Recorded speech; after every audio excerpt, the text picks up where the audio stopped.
काम वासना से जन्म होता है प्रेम का,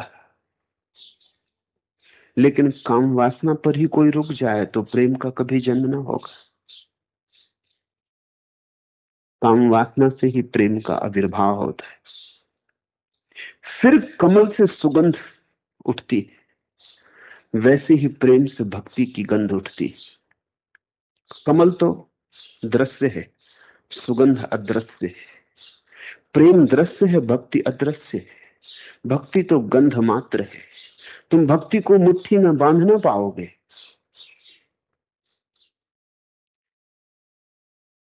प्रेम को भी बांधोगे तो प्रेम ही मर जाएगा, तो भक्ति की तो बात ही छोड़ दो। कमल को भी मुट्ठी में बांधोगे तो कमल मुरझा जाएगा।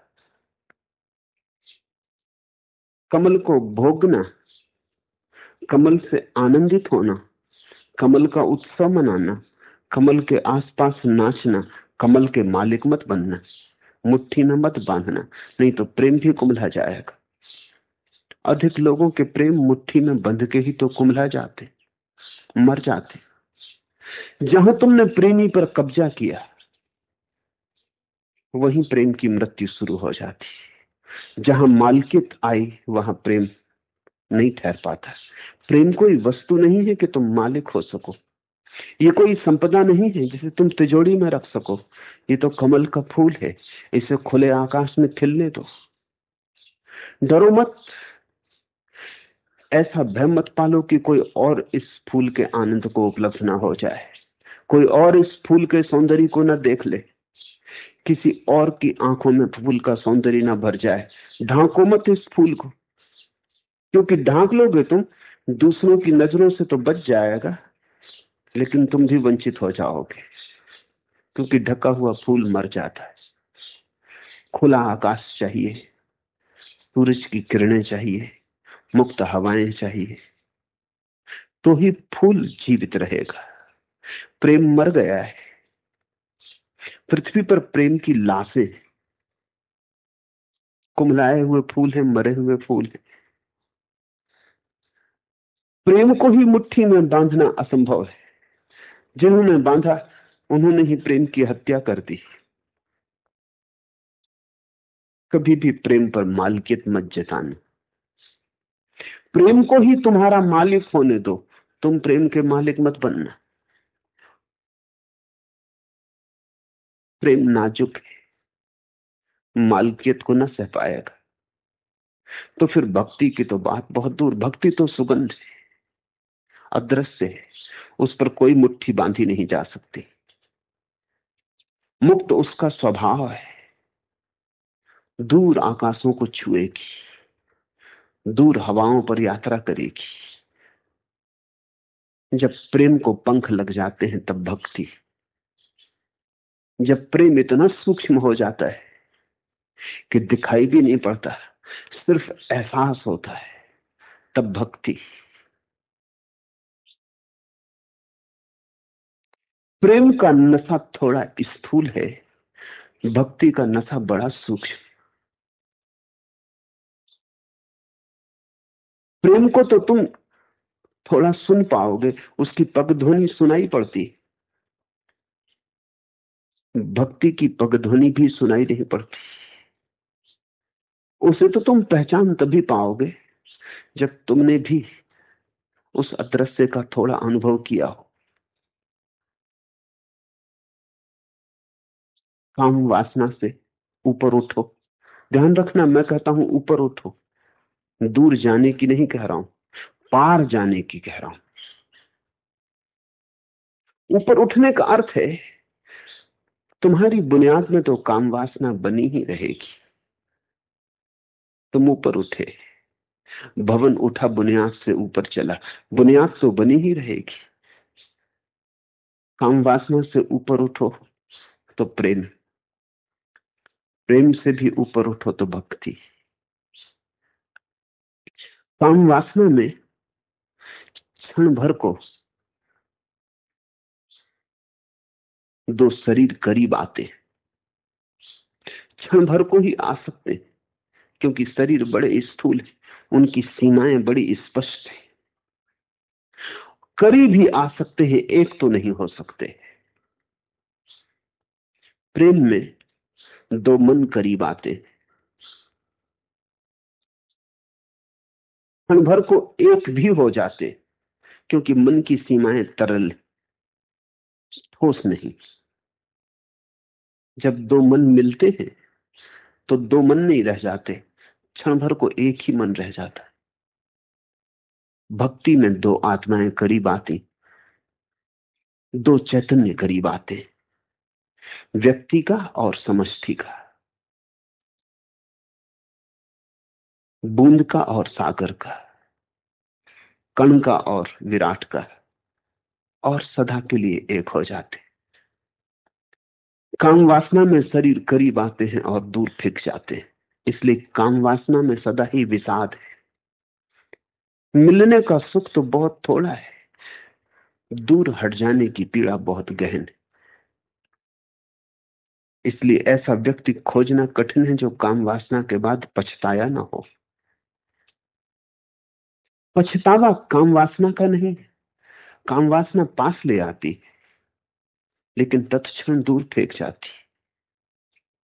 जितने हम दूर पहले थे उससे भी ज्यादा दूर हो जाते। एक क्षण भर पास आना दूरी को और प्रगाढ़ कर देता है, दूरी अनंत हो जाती है।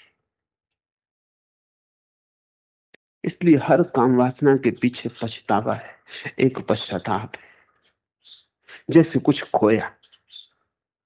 चाहे तुम्हें साफ न हो क्या खोया, चाहे तुम्हें स्पष्ट न हो क्या खोया, लेकिन कुछ खोया, कुछ गंवाया, पाया नहीं। प्रेम में खोना और पाना बराबर, काम वासना में खोना ज्यादा है, पाना ना कुछ। प्रेम में एक संतुलन है, खोना पाना बराबर है, तराजू के दोनों पड़ले बराबर है। तो तुम प्रेमी में एक तरह की तृप्ति पाओगे जो कामी में न मिलेगी। कामी हमेशा अतृप्त मिलेगा, विषाद से भरा मिलेगा, पश्चाताप से भरा मिलेगा। कुछ खो रहा है, कुछ खो रहा है जीवन में, कहीं कोई चूक हो रही, भूल हो रही। पश्चाताप कथा है काम वासना की। प्रेमी में तुम एक तृप्ति पाओगे, एक संतुलन पाओगे, एक शांति पाओगे। खोना पाना बराबर है, लेकिन इतना काफी नहीं। खोना पाना बराबर हो तो तृप्ति तो हो सकती है, महातृप्ति नहीं हो सकती। लगेगा सब ठीक है, लेकिन इससे कोई उत्सव का क्षण करीब नहीं आता। इससे तुम अनंत के आंगन में नाच ना सकोगे। इससे कुछ अहोभाव पैदा नहीं होता। जितना दिया उतना लिया, सब बराबर हुआ। हानि कुछ मालूम नहीं होती, लेकिन लाभ भी कुछ मालूम नहीं होता। तो प्रेमी को तुम उलझा हुआ पाओगे, कामी को पछताता हुआ पाओगे। प्रेमी को उलझा हुआ पाओगे कि ये क्या हुआ, पाया खोया सब बराबर हुआ, वक्त तो कुछ ना लगा।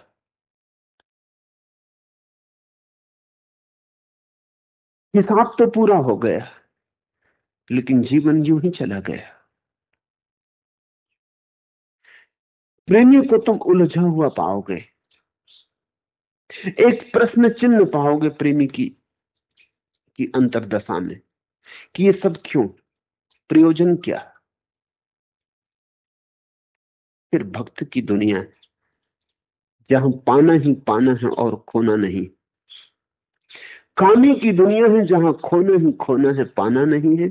और भक्ति की दुनिया है ठीक विपरीत, दूसरा छोर, जहां पाना ही पाना है, खोना नहीं। तब अहोभाव पैदा होता है, तब मीरा पद घुंघरू बांध नाचती, तब नृत्य आता है। तब कोई उलझन नहीं है, तब कोई प्रश्न नहीं, तब सब प्रश्न हल हुए। तब जीवन पहली बार अर्थवत्ता से भरा, और तब पहली बार धन्यवाद में सिर झुकता है। पूछा है प्रेम भक्ति का जनक है या भक्ति प्रेम की जननी? प्रेम ही भक्ति का जनक है, भक्ति नहीं, क्योंकि भक्ति तो आखिरी शिखर है। भक्ति तो भगवान की जननी है, प्रेम की नहीं। जिसने भक्ति को पा लिया उसने भगवान को जन्म दिया। इसे भी थोड़ा समझ लेना, क्योंकि साधारणतः लोग सोचते हैं भगवान कहीं बैठा है। खोजने की बात है, पता लगा लिया, पूछताछ कर ली, थोड़ी खोजबीन की, मिल जाएगा। भगवान कहीं बैठा नहीं है, तुम्हें जन्म देना है। भगवान कोई वस्तु नहीं है, तुम्हारे ही भीतर का आविर्भाव है। और प्रत्येक व्यक्ति को अपने ही भगवान पर पहुंचना है। दूसरे का भगवान तुम्हारे काम ना आएगा। भगवान के जगत में गोद लेने से काम ना चलेगा।